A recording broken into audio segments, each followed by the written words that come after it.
तो दोस्तों इस लेक्चर में हम लोग पढ़ते हैं ट्रिग्नोमेट्री के जो फंडामेंटल रिलेशंस हैं उसके बारे में इस पर ही पढ़ेंगे। ओके, सो जैसा कि मैंने पिछले लेक्चर में बताया कि ट्रिग्नोमेट्री में बेसिक रिक्वायरमेंट ये है कि आपके पास एक राइट एंगल ट्राइंगल होना चाहिए, ठीक है ना। जिसका राइट एंगल ट्राइंगल वो होता है जिसका एक एंगल 90 डिग्री का होता है।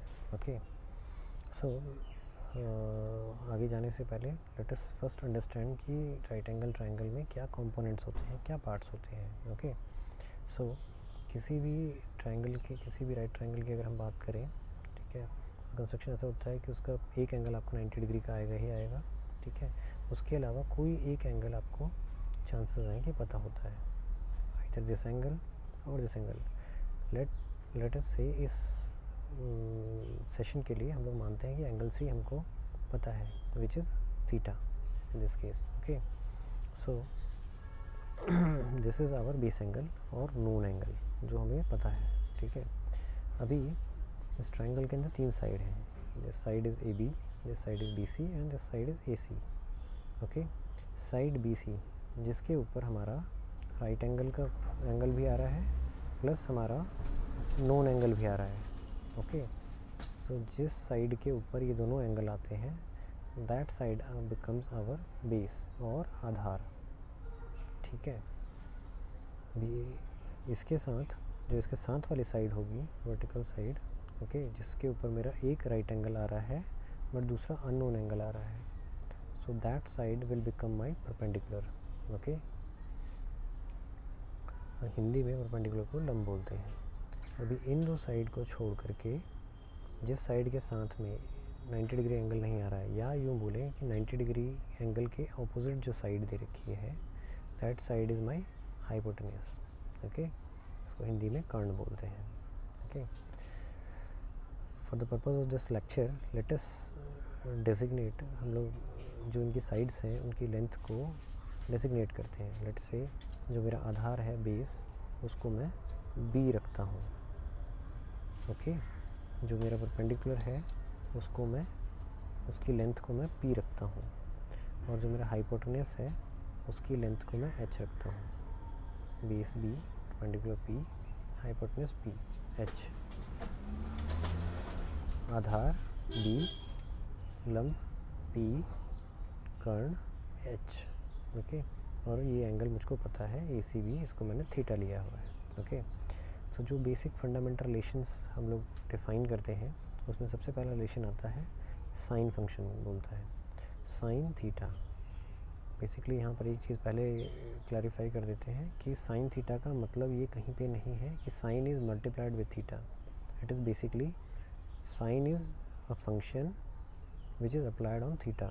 साइन एक कोई एक फंक्शन है जो थीटा के ऊपर अप्लाई किया गया है, इसके चलते कुछ वैल्यू आता है। वो वैल्यू कैसे कैलकुलेट करना है वो आने वाले लेक्चर्स के अंदर आपको बताया जाएगा।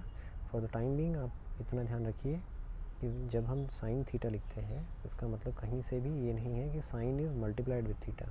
It is basically sine is some function which is applied on theta. Sine को हमने थीटा के ऊपर अप्लाई किया है, वो कैसे अप्लाई करना है वो बाद में आगे चल कर आपको पता लगेगा, ठीक है। तो साइन थीटा को जो डिफ़ाइन करता है इन टर्म्स ऑफ ट्राइंगल की जो साइड्स हैं उसमें बेसिकली बोलता है sine is basically perpendicular divided with hypotenuse.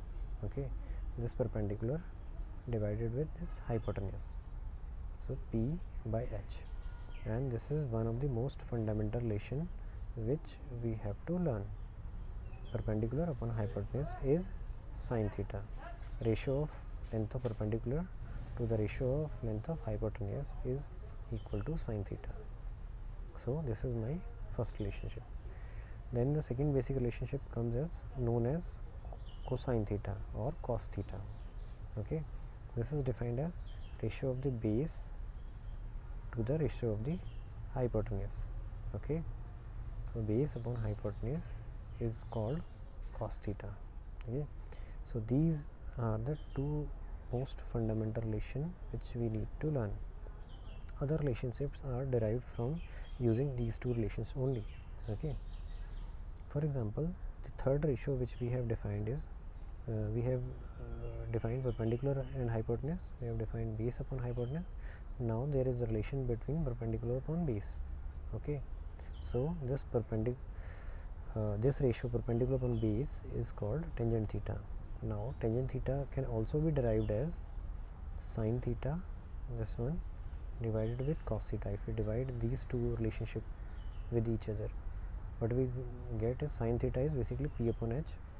So we write p upon h, and cos theta we know cos theta is b upon h.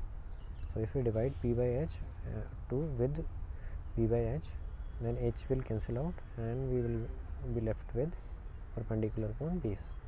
So tangent theta is a derived relation of sine and cosine functions. Okay, so tangent theta becomes perpendicular upon base.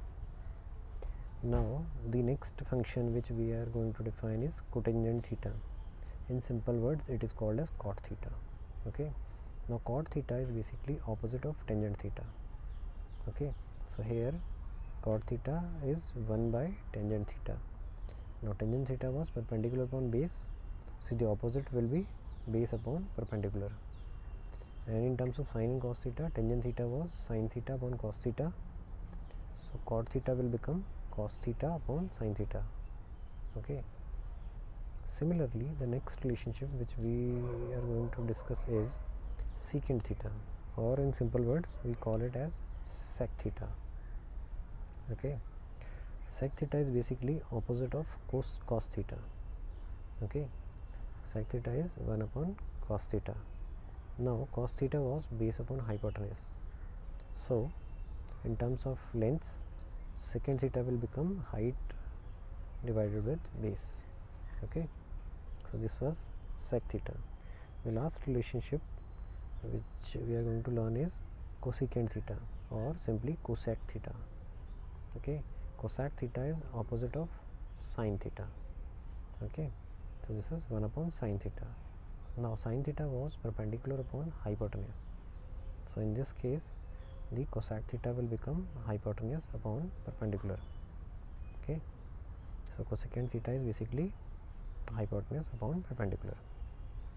So with this we concludes these 6 basic relationships which are going to be used in the trigonometry throughout the journey. Okay, now this all seems to be very confusing, how to remember this sin theta is p upon h, cos theta is b upon h, likewise. So there was a very simple approach which was devised to just learn these basic relationships. Okay, what was being said is, you write as Pandit Badri Prasad Har Bole. Pandit Badri Prasad Har Bole. Okay, you have to write it like PBP HHB, Pandit Badri Prasad Har Bole. Okay, and so ये table कैसे काम करती है, basically हमने अभी तक ये लिखा पंडित बद्री प्रसाद हर बोले. अगर मुझे इसके ऊपर रिलेशनशिप हमको इस ऑर्डर में लिखने हैं, पहले sine, then cos, then tan. Tan का ऑपोजिट होता है कॉट, कॉस का ऑपोजिट होता है सेक, साइन का ऑपोजिट होता है कोसेक. ओके, सो अगर मुझे रीड करना है, मान लीजिए साइन थीटा का formula, so I will directly read from top to bottom, perpendicular upon hypotenuse. Cos का अगर फार्मूला पढ़ना है top to bottom, base upon hypotenuse. Tan का अगर फार्मूला पढ़ना है तो top to bottom, perpendicular upon base. लेकिन अगर उल्टा करना है, कोसेक का फार्मूला पढ़ना है, तो फ्रॉम कोसेक नीचे लिखा हुआ है, सो नीचे से ऊपर की तरफ पढ़ेंगे, hypotenuse upon perpendicular. Sec is basically hypotenuse upon base. Cot is basically base upon perpendicular. Okay, so with this simple table we can remember all these 6 formulas in terms of length of the sides of the triangle. Okay, so what you simply need to learn is Pandit Badri Prasad Har Bole. अब अपना भी कोई anagram बना सकते हैं जो आपको और ज़्यादा आसानी से याद रह सके. कोई कंपल्शन नहीं है, आपको ये वाला ही याद रखने का है. जैसे भी आपको सिंपल पड़े आप उस फॉर्म में इसको याद रख सकते हैं. Simply P B P H H B, sine cos tan, cot sec cosec, simple. Okay, with this इस लेक्चर को यहीं पे स्टॉप करते हैं.